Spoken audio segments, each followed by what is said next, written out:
Halloween is over, and the rise of the turkey is upon us. Hello, everyone who's watching. Just got done running through Ninja Gaiden 4, and I am satisfied to say that I completed the game on hard and didn't baby rage down to a lower difficulty. Really had me at some points. I'm not gonna even lie. The game is clean, but sometimes you'd get comboed and I'd start to get pissed off. So upsetting. You're trapped in a corner and you're getting bent over, taking back shot after back shot. Oh my lord, it was definitely infuriating. Man, when people say, "Oh, well, that game's not as hard as a Souls-like game," I'm like, dude, go back and play Ninja Gaiden Black. Go back and play Ninja Gaiden Black on the hardest difficulty. Tell me if that is harder than Dark Souls or if it's less harder than Dark Souls. I guarantee you're gonna be like, this is unplayable. This is horrible. How did our forefathers get through this? But overall, the game is pretty good. Um, the story is kind of so-so. It's just it's passable.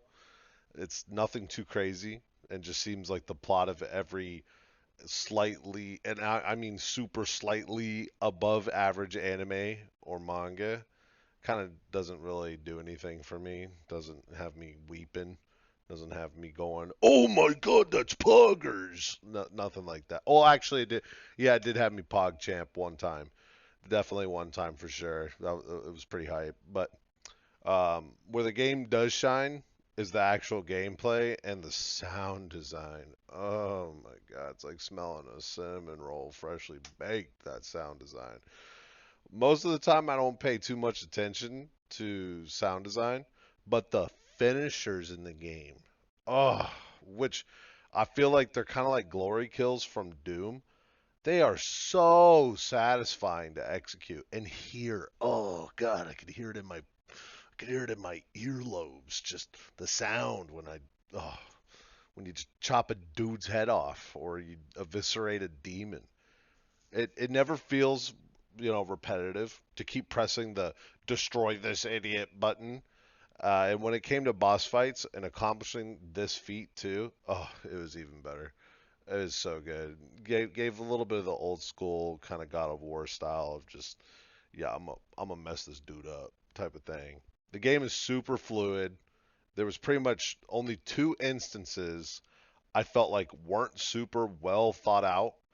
Uh, they were both boss fights, and if you play the game, you might be able to parrot my thoughts on that because they were. It was just like, come on, dude. Like, what is this? Like, what's going on here? There's some cowardly things here going on. But overall, dope game. Super dope game. I do plan to play it again in the future. If I had to give it a rating, I'd say it's a let me think. Hmm. Let me think. It's probably a solid 8 out of 10. Solid. Like super solid. Buy it at full price. I think it needs to be bought at full price. The creator of the series, he passed away recently. God rest that man's soul. He definitely knew what guy gamers wanted, okay? If you know what I mean. On one of them, I'm not going to say, but we all know what dudes be thinking about, because duh, that's the only thing guys think about. And then ninjas and metal music, okay? The the Holy Trinity, all right? Super well done game, and like I said, God rest that man's soul. But super solid 8 out of 10. But to the fans of the series like me, I would say it's a 9. I liked it as much as Ninja Gaiden 1, like Black, and Ninja Gaiden 2 Black. I think the worst is Razor's Edge, in my opinion. You're just fighting robots. I swear to God, that whole game. It's so whack.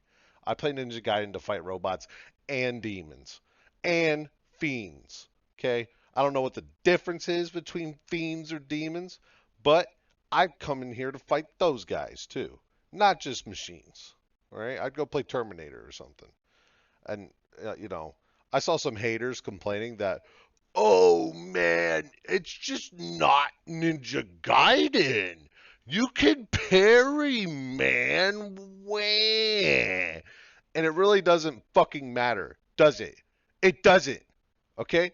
People who say that are the same people who get upset at getting a french fry in their box of chicken nuggets at McDonald's or Wendy's. Like, man, it's a plus, not a negative. It is a plus. It is a benefit. There's no negative there. It makes the game on go. The same people who say that they're clearly Ninja Gaiden players. All right, go back and play the originals on the original Xbox. Man, I bet you that game would be more fun, right? Less stressful with a parry button, wouldn't it? Because Ninja Gaiden 4 is still pretty difficult with the parry button. So, those people, man. But man, I really miss games like Ninja Gaiden 4. At least what I'm trying to say is games where the story is passable and or great, right? A good story is always welcome. But the gameplay is what the developers really cared about and wanted to make sure it feels good and sometimes different from its predecessors. I think another game that kind of tapped into that uh, Xbox 360 to PS3 era of gaming is what I'm kind of talking about here. For me, the game was Warhammer Space Marine 2. It's so simple, but so effective. And it doesn't overstay its welcome. Both Ninja Gaiden 4 and Warhammer 2, they were probably about like 12 to 14 hours long. And the story, I'm following it. I'm like, okay, okay, I go do that. I go kill that. And the gameplay is just like, oh yeah, this is awesome. So nowadays, I feel like games try to just cram as much shit in as possible, specifically with open world games.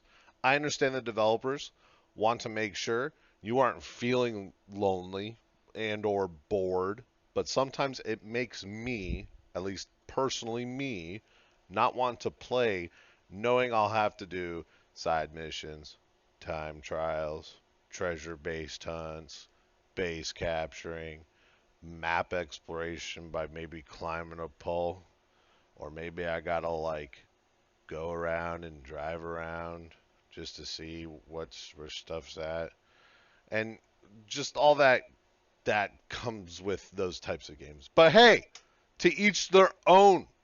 That's the beauty of video games, is that everyone has a niche that really scratches the itch they're looking for, you know? And speaking of scratching the itch, gambling. I love gambling. I do gamble in my free time at the local casino near me, but I don't often do it through video games. And when I would, man, you already know. Counter-Strike cases, baby. Give me that knife, baby. Or give me them gloves, man. I saw them gloves. I was like, whoa. We got new thing on the block. I'd be spending $50 just to never ever see that precious gold slide across the screen. But recently, Valve just did a tee-hee maneuver, a little tee-hee maneuver, a little one press of the button meme, and made it so you can trade up to a knife or a set of gloves. If you, the viewer, don't know what this means, in Counter-Strike, you can unbox skins, and it's basically a slot machine. It's super satisfying. It's super addicting. And at varying rarity ranges, you'll get stuff from this slot machine. You get stuff from common, uncommon, rare, super rare, and holy smokes, baby, we made it rarity. Which that last one is commonly known as a knife, or nowadays including gloves. Well, prior to about uh, a week ago or so, I think, you could not trade up to a holy smokes, we made it off of the super rares. because that's how it worked.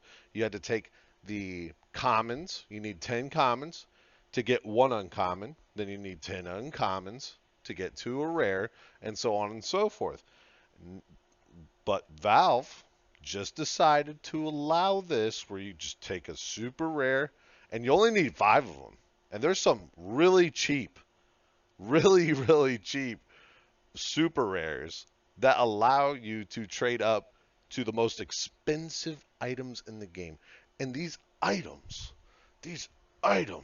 come with a real world dollar figure. Wow. Wow. Which with Valve doing this, it makes me think they were just trying to open the floodgates to the less fortunate, the little peons like me who don't have crazy skin inventories worth almost millions. Yes, there are inventories worth millions of dollars. Okay? Usually it's some Chinese guy. I don't know what they do over there, but they got tons and tons of karambits and tons of, I think the dope glove skin is the racer one. But yeah. So these in-game pixels do come with a value.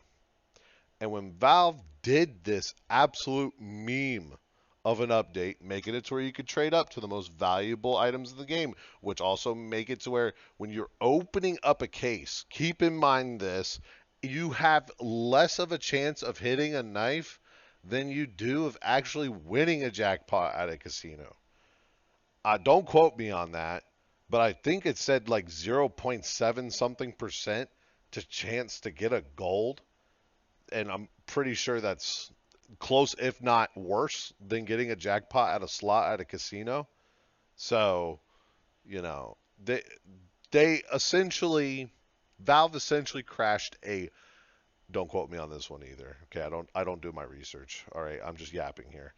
They crashed a $7 billion trading market that made a ton of people mad. Mainly the rich guys and those, some of those Chinese dudes who are hoarding a ton of rare skins, right? I I honestly think it's entertaining that people invested this much into a in-game skin market like they were stocks backed by a corporation. And they didn't ever expect something unregulated to eventually just, toaster tub itself. But, you know, then again, I'm a big fan of Yu-Gi-Oh cards and a fan of Pokemon cards and a small fan of Magic the Gathering cards. So I know a few people who invested into Pokemon cards the same way that it seems these rich folks and some Chinese dudes invested into CSGO skins. And I can tell you without a shadow of a doubt, oh man, my hypocrisy here is crazy because I definitely support the colorful cardboard market way more than the glittery pixel, in-game pixel market. So, what do I know? So, yeah. Anyways, thanks for listening.